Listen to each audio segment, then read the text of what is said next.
အမျိုးသမီးတို့ဟာတော်ရိုင်းဘာဝထဲမှာရေချိုးနေခဲ့ပြီးသူမရဲ့နောက်မှာရှိတဲ့အမျိုးသားတယောက်ကရုတ်တရက်အဝတ်စားတွေချွတ်နေတာကိုသတိမထားမိခဲ့ပါဘူးသူမဘေးအနေကိုရိပ်မိသွားတဲ့အခါကိုကာကွယ်ဖို့အတွက်ကြောက်တုံးကြီးတုံးကိုတိတ်ဆိတ်ကောက်ကင်လိုက်ပါတယ်သူမကထိုလူကိုရင်ဆိုင်ဖို့မတည့်ရလိုက်တဲ့အချိန်မှာပဲအဲ့ဒီမျိုးသားဟာသူ့ရဲ့အဝတ်စားတွေကိုဖြန့်ခင်းပြီးချမ်းပြင်ပေါ်ကိုတိတ်ကြီးခုံအုပ်လိုက်တာကိုတွေ့လိုက်ရပါတယ်သူမအံ့သွားရတာကတော့သူတို့ရဲ့အောက်ချမ်းပြင်ထဲကနေစမ်းကြဲတဲ့တတဝါဆန်းတကောင်ထွက်ပေါ်လာလို့ပါပဲ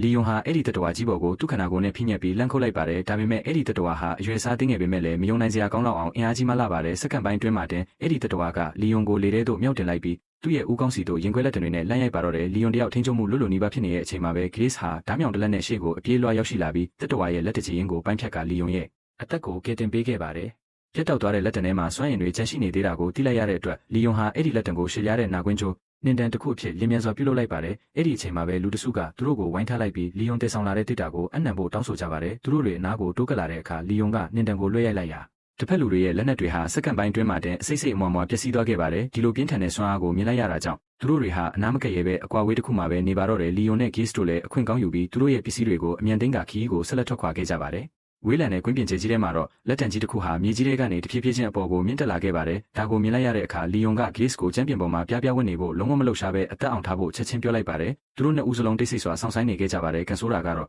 သူတို့အနောက်ကလိုက်လာတဲ့လူအုပ်စုကတော့သူတို့လောက်ဂယူးမဆိုင်ကြပါဘူးသူတို့တွေတခုခုမှယွင်းနေပြီဆိုတာကိုရိပ်မိတဲ့အချိန်မှာတော့အဲ့ဒီတတဝါကြီးရဲ့အရာမခနာကိုကြီးကမြင်အောင်ကနေအပြေးဝထွက်ပေါ်လာခဲ့ပြီးသူ့ရဲ့လက်တံတွေကိုအပြင်ဘက်သို့ဆန်တန်းလိုက်ပါပြီးဝင်းကအသက်ရှင်နေတဲ့တားကောင်တွေကိုစတင်ရှာဖွေပါတော့တယ်ထိလန့်သွားတဲ့အမျိုးသားတဦးဟာနောက်ပြန်လှည့်ပြီးထွက်ပြေးခဲ့ပေမဲ့တတဝါကြီးကသူ့ကိုလင်းမြန်စွာပဲဖမ်းဆီးလိုက်ပြီးမလွတ်မြောက်နိုင်ခင်မှာတည်းမြောက်အနက်ဆုံးထဲသို့ဆွဲခေါ်သွားခဲ့ပါတော့တယ်တစ်ချိန်တည်းမှာပဲလီယွန်နဲ့ဂေ့စ်တို့ဟာထွက်ပြေးဖို့အခွင့်အရေးကိုအရယူလိုက်ကြပါတယ်သူတို့တွေတစ်တာကြီးကိုတဲပြီးအရင်မြန်ထွက်ပြေးနေစဉ်မှာပဲအမျိုးသမီးတယောက်ကအနောက်ကနေရုတ်တရက်လိုက်လာခဲ့ပြီးတကယ်လို့သူမကိုပါခေါ်သွားမယ်ဆိုရင်အစားအစာနဲ့ရေတွေကိုပေးပါမယ်လို့ကမ်းလှမ်းလာပါတယ်သူမရဲ့ရည်ရွယ်ချက်ကိုမယုံကြည်တာကြောင့်လီယွန်ကသူ့ရဲ့ဓားမြောင်ကိုဆွဲထုတ်လိုက်ပြီးသူမကိုထွက်သွားဖို့အမိန့်ပေးလိုက်ပါတယ်ထို့တော်လည်းစက္ကန့်ပိုင်းကြာမှာပဲကြီးစံသို့မဟုတ်ဘုံခွန်တစ်ခုကသူတို့စီကိုပြန်တန်းလာခဲ့ပါတယ်လီယွန်နဲ့ဂေ့စ်တို့ဟာပောက်ကွဲမှုတန်းကနေလွတ်မြောက်ဖို့အတွက်အနီးနားကကြောက်တုံးကြီးတစ်ခုရဲ့အနောက်ဘက်စီကိုအချိန်ကိုက်ပဲခုန်ဆောင်လိုက်နိုင်ခဲ့ပါတယ်အဲ့ဒီနောက်မှာတော့သူတို့ဟာလေးလံလာတဲ့တတုတစ်တာကြီးကိုဆွဲပြီးကျမ်းပြင်ပေါ်မှာတွားရင်းရှိကိုဆက်လက်ချီတက်ခဲ့ကြပါတယ်ထို့နောက်လီယွန်ပေါ်ကိုမော့ကြည့်လိုက်တဲ့အခါမှာတော့စွန့်မင်တက်သွားခဲ့ရပါတယ်အကြောင်းကတော့စမ်းကြဲတဲ့တတဝါဆန်းတွေရဲ့အေယာမအုပ်စုကြီးဟာဒီရေလိုင်းလုံးကြီးတစ်ခုလိုသူတို့စီကိုအလုံးရင်းနဲ့ပြေးဝင်လာနေလို့ပါပဲအလွန်မင်းထိလန့်သွားတဲ့ဂေ့စ်ဟာဗီဇက်ရနောက်ပြန်လဲပြေးဖို့ပြင်ခဲ့ရမယ်